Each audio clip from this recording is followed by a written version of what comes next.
Makeshift clinics today deal with a wide range of health issues.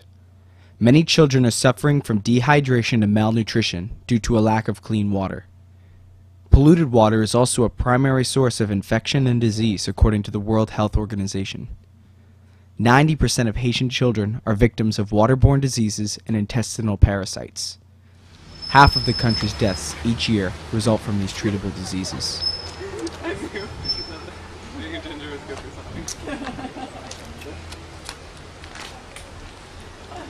Father DeVere's message about the joy and resiliency of the Haitian people proved to be true. 2 hours after my arrival in Haiti, I was invited to join the Léogane Track Club, a group of children who run 6 miles every day at 4:30. Children receive a free green uniform shirt which says Vini Courir on the back, meaning come running in Creole. Most of the runners have not eaten yet today. They run barefoot on rocks and glass. They are all homeless. But they laugh and sing through scorching heat and pounding rain without any complaints. Once I got back to the residence, it was time to put on scrubs and help out the volunteer doctors in the tent hospital. I was invited to work in the operating room with a medical team from Lexington, Kentucky. At Hôpital Sainte-Croix, doctors specializing in rare diseases fought lymphatic filariasis, also known as elephantiasis. The Haitians call it maladie gros pied, meaning big foot disease. This disease, virtually unknown in the developed world, elephantiasis is a parasitic infection transferred by mosquitoes. Worms block the body's lymphatic system, causing fluids to collect in tissues. Limbs swell so enormously that they resemble an elephant's leg in size, texture, and color. This is a severely disfiguring and disabling disease. Yet the worst part of the disease is that the victims are shunned by their communities. However, they still have hope. They believe that just as Jesus healed the leper, they will be blessed and healed as well. Father Tom Streit, the founder of the Notre Dame Haiti program and a professor of biology at the University of Notre Dame, has been in Haiti since 1993 researching and treating lymphatic filariasis. I talked with him about the challenges of eradicating this disabling disease and how solar energy could contribute to the rebuilding of the hospitals in Haiti. I think also that in our search for truth in biology, we're trying to understand, in particular, among other projects, how one parasite can be chased out of this country forever. And it's a worm, so I like to think of them as little snakes. So I like to think of us fighting Irish as emulating St. Patrick. We're trying to push these little snakes out of Haiti. So that's a challenge. And it requires that we learn more about God's creation and how different parts of nature interact to get this parasite that leaves people disabled, so horrifically disabled, to get it out of Haiti. So that's part of the challenge, the intellectual challenge, the challenge for a university to make a contribution. That's why Notre Dame's here in a formal sort of academic way. This is just as a scientist yourself. Yes. Just what do you think about solar in general? Oh man, I think that like so many people, we've got so much hope in these renewable energy sources and for them, and we have so much confidence in our own ability to have the business acumen and the scientific or engineering breakthroughs that will allow us to turn these into really successful ways to provide energy. Because God's energy is so plentiful, we just have to find a way to capture it. And for the poor, I love what I just heard tonight, and that was that this is a way the poor can leapfrog into the very forefront of technology if we can really make solar, for example, work here. That we don't have to go through building coal plants in Haiti. We can skip to the next stage. That would be wonderful, wouldn't it? And it would improve quality of life. Another thing that's just so important is that, if there were what were the three most important things in Haiti?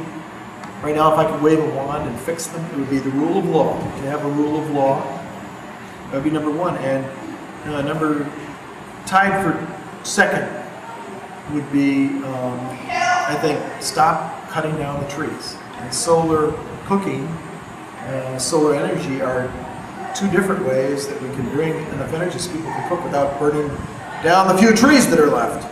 Because who wants to live on a rock? And it's another 30 years, we're going to be sending bags of food to people living on a rock here. That's not good for people of the developed world or the people of the developing world. So that's a critical issue. The third issue is one that we're working on actually, and that is the IQ of this whole country is suppressed by a lack of iodine in the diet. So 23,000 kids we estimate are born every year with deficient IQs, and then their brains don't grow to the maximum size all the way up through puberty. Their intellectual development is stunted by this lack of iodine in the diet, which most of the world has. And part of Notre Dame's project here is to get the iodine into the salt, like most of the rest of the world has. So I think on two of those anyway, technology can provide a way for Haiti to get itself going in the right direction. And then, like any country, then it should be able to take care of itself without having so many visitors come and try to help out as ineptly as sometimes we do. We are doing everything possible to eliminate this disease, starting from education to distributing the pills to people, to adding the same pill to the salt in combination with the iodine, which I think is very important for to develop the kid's brain. We do everything possible to get this disease, to stop this transmission. I said this morning, it's not just one person taking the pills or taking the treatment that will help. It's a mass drug administration. It's everybody taking it, and that's what makes it difficult. It's a difficult task. It's a challenge for us. We have to get it working. It requires a lot of attention, a lot of work, intense work, and I think we have started. We will continue, and it's working now. This is the Boncel Salt Factory in Port-au-Prince, which, as you can see on this footage, was heavily damaged in the earthquake. Salt is a staple in the Haitian diet. The filariasis program uses salt to combat two health threats unique to Haiti. First off, the lack of iodide in the Haitian diet prevents normal brain development in children. Here, iodide is added to the salt. In addition, diethylcarbamazine, a drug which is used to stop the spread of lymphatic filariasis, is added as well. As a result, salt is a key element in the fight against lymphatic filariasis. After talking with the managers at the factory, we determined that the roof of this building is ideal for solar installations. Running this factory on generators and batteries is both expensive and inefficient. Solar energy makes sense here because it is a clean source of energy which is always available, and in the context of rebuilding after the earthquake, needs no complex infrastructure to work. That's the right idea.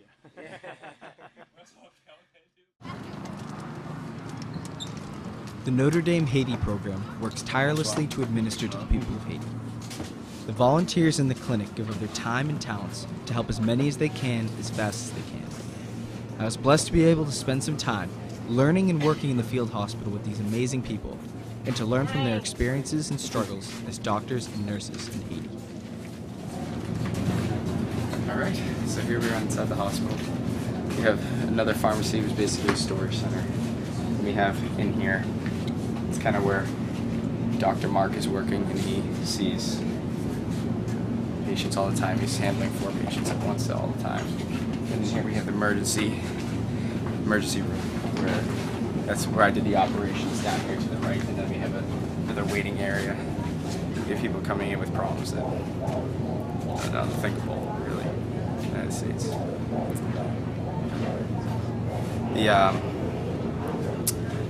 They serve patients with the lymphatic filariasis, which is a terrible, ugly disease, terrible disease. It's just the infiltration of bacteria, even worms, things like that, into the skin. Basically bloats it, and it's a permanent